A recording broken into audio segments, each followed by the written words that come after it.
It's time to discuss some more bad faith anti-immigration arguments I've been seeing in my comments. First up, there's the my parents were immigrants and they went through the process the right way, and all these people are skipping the line, which to me, this is the least egregious of them. I can understand being frustrated after navigating an intentionally Byzantine and time-consuming process to see others seemingly cheating the system and getting away with it. I have a couple things to say to that. One, the process is awful right now, taking thousands of dollars and literally years to complete. And I'm sorry your family had to deal with all that. But just because it was terrible for you doesn't mean it should have to be for everyone else. Like, we should want things to be better for people going forward, right? And secondly, it might seem like they're pulling one over on America right now, but they're not. They're being treated very differently from you, even ignoring what the people in the White House are doing. Undocumented immigrants still have to pay taxes. I know, the anti-immigration folks love to lie about this, but come tax season, they're paying taxes to the IRS through an ITIN, an individual taxpayer identification number, which in 2022 totaled $96.7 billion.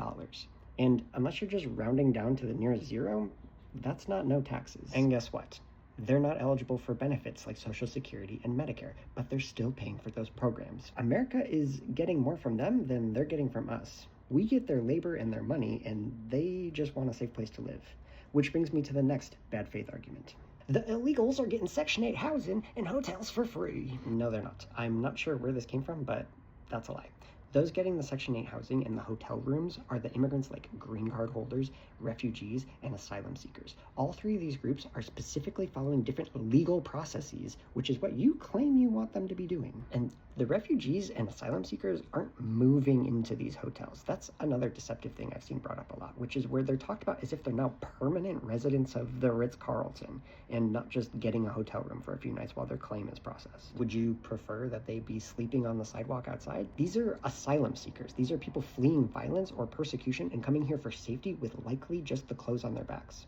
Sorry they're not flush with cash and credit cards. And I want to point out that all this anger directed at people who aren't contributing to society is misplaced. The things that are not so good for the country are the billionaires and the corporations. Yes, I am talking about this again. Of the largest and most profitable companies in the country, including Amazon, AT&T, Microsoft, and Bank of America, they paid an effective tax rate of 3.8% on average in 2021. Not only do you and I pay significantly more than 3.8%, with our average being 14.5% in 2022, but undocumented immigrants also paid more than that. So who's the actual drain on society?